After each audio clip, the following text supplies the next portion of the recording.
হে everyone, আজকেও একটা ছোট্ট ব্লগ নিয়ে তোমাদের কাছে হাজির হলাম। ওই দেখো গাছের ফাঁকাফুঁকি দিয়ে দেখা যাচ্ছে সূর্যটাকে, কত সুন্দর লাগছে তাই না? সামনে থেকে বেশি সুন্দর লাগছে, ফোনে ক্যামেরাটা তো ভালো লাগছে না। তো যাই হোক, আজকে সকালটা শুরু হলো আমার এইভাবেই। কারণ আজকে আমার আজকে না, কাল রাতে গ্যাস শেষ হয়ে গেছে। তো কি করব, এখন গ্যাস আসতে একটু সময় লাগবে। ফোন করা হয়েছে গ্যাসের গাড়িতে, তো বললে একটু সময় লাগবে। তো সময়ের জন্য তো বসে থাকলে হবে না, আমাকে আমার কাজটা করতেই হবে। তাই আমার ঘরে একটা টবের উনুন আছে ছোট্ট, সেখানে একটু লাকড়ি জোগাড় করে আমি রান্না চাপিয়ে দিব। তো যাই হোক, উনুনে আজকে রান্না করব। তাই উনুনে রান্না করলে তো জানোই সব কিছু কালো হয়ে যায়। তার জন্য ওই হাঁড়ির মধ্যে আমি একটু মাটি লাগিয়ে নিয়েছি। তো আমি কোনোদিন এইভাবে মাটি লাগাইনি, হ্যাঁ এই প্রথম আমি আর কি হাঁড়ির মধ্যে এভাবে মাটি লাগালাম। আমি পারিও না কীভাবে কী করতে হয়। তো যাই হোক, নিজের আইডিয়াতেই করে ফেললাম, যেহেতু কালি হয়ে যায় আর মাটিটা লাগালে নাকি কালিটা বসবে না। আর এইদিকে আমার ভাত প্রায় হয়ে গেছে। তো ওইদিকে তো আমার হাজব্যান্ড ডিউটি যাবে দেখে ও স্নান করবে, তো একটু আমাকে হেল্প করে দিচ্ছে। দেখতেই পাচ্ছ তোমরা, হালকা করে দেখা যাচ্ছে ওদিকে ও ঝাড় দিচ্ছে।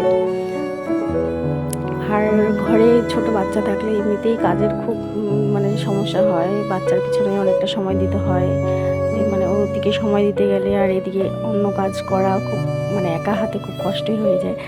আর সব থেকে বড় কথা হচ্ছে, আমি ঘুম থেকে সকালবেলা খুবই লেট করে উঠি। আমি একদমই ঘুম থেকে তাড়াতাড়ি উঠতে পারি না, আমার দ্বারা অসম্ভব সকাল ওই 6টার সময় ঘুম থেকে ওঠা।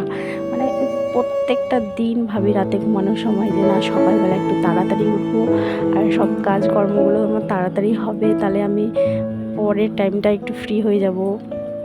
কিন্তু আমার দ্বারা হয় না। একটু কেউ আমাকে টিপস দিও তো, সকালবেলাটা কী করে তাড়াতাড়ি ওঠা যায়।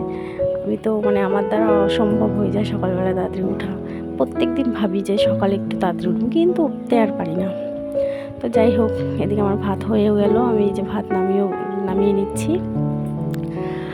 আর কি বলবো, মাঝে মাঝে কখনো কখনো মনে হয় কি যে কেন যে এই সংসার জীবনটা যে কেন হয়, কি বলবো, এতই ভালোই লাগে না। কখনো কখনো বিরক্ত লাগে। এই রান্না করো খাও, রান্না করো খাও, জীবনে আর কিছুই নাই, এগুলোই চলতেছে।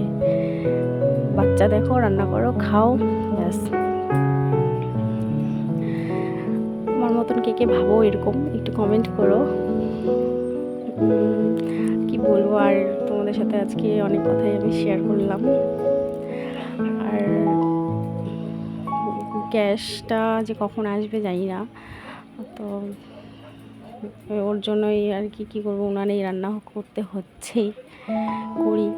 অনেকদিন পরে আজকে আমি উনুনে রান্না করছি। গ্যাস থাকলে গ্যাসেই করি, উনুনে তো করিই না। আর কখনো কখনো যদি গ্যাসও শেষ হয়ে যায় না, তাও আমি উনুনে রান্না করি না। ওই আমার শাশুড়ির ঘরের থেকে আমি রান্না করে নিয়ে চলে আসি। তো আজকে মনটা চাইলো যে না, আজকে উনুনটা ধরাই। তো এই তোমাদের দাদাভাই আমার হাজবেন্ড চিকেন নিয়ে আসলো, তো ওটাই রান্না করবো। আর এদিকে আমার মেয়ে বায়না করছে, ও বাইরে থেকে কি যেন একটা দেখে আসছে, ওর বাবাকে এখন নিয়ে যেতে চাচ্ছে, যে ওই জিনিসটা ওর লাগবে। আমার মেয়েটারও খুব জেদ হয়েছে, এত জেদ না কি বলবো। আর যা দেখবে তাই লাগবে, এরকম টাইপের হয়ে গেছে। এতই কান্না করছে, ওকে লাগবেই। তো শেষমেশ তোর বাবাকে নিয়ে গেলই আর নিয়ে আসলোই। ওই ছোটো ছোটো এক ধরনের বল বা জেলি টাইপেরগুলো থাকে না, জলের মধ্যে দিলে পরে বড় হয়, তো ওই জিনিসগুলো কার কাছে দেখে আসছে, এখন ওকে ওগুলোই লাগবে। তো গিয়ে নিয়েও আসলো, আবার বাটি নিল, বাটির মধ্যে জল দিয়ে ওটাকে রাখলো।